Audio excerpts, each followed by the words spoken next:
Let's talk about e-commerce SEO.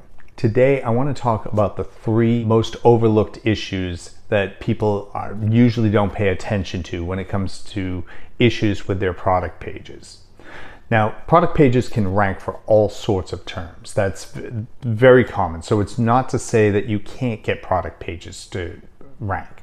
But one of the most overlooked issues is intent. If you go into Google search results, you are going to run, let's say, best running shoes. You are probably going to see a lot of blog articles ranking. Now, it's not to say that you can't get your product page to rank for that term, but you're really fighting an uphill battle. You really have to understand what is it that Google is looking for. And oftentimes, some of the searches that people want their product pages to rank for turn out to be different types of content. I mean, I'm mentioning blog articles right now, but it could be as simple as your category pages. If you look at Google search results, you will start to find patterns in what's actually ranking for specific terms. You can get a product page to rank for those types of terms if you put in the effort.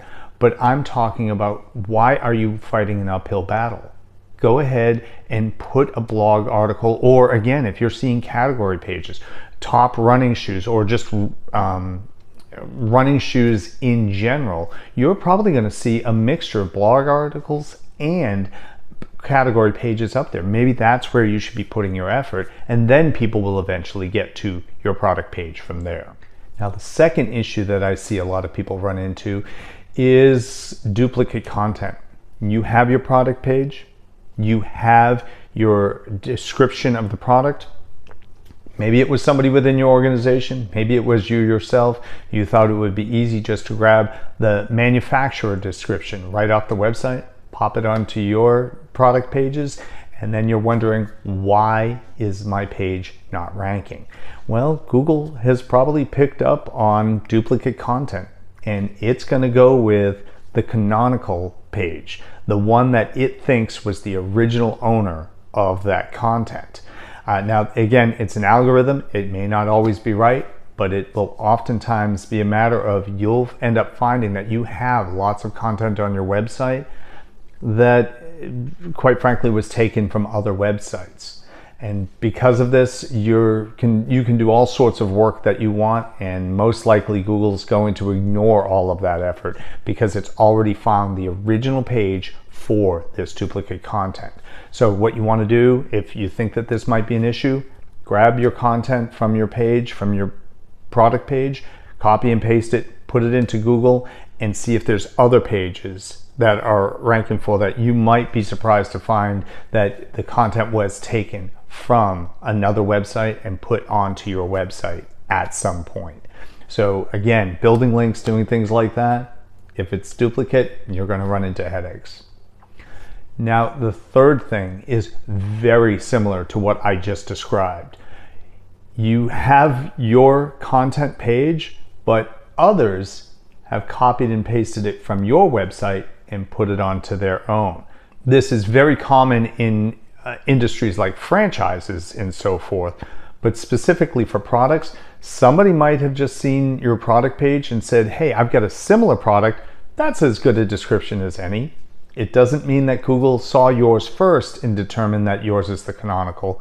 It may have other reasons for determining why somebody else's page is the canonical page for that.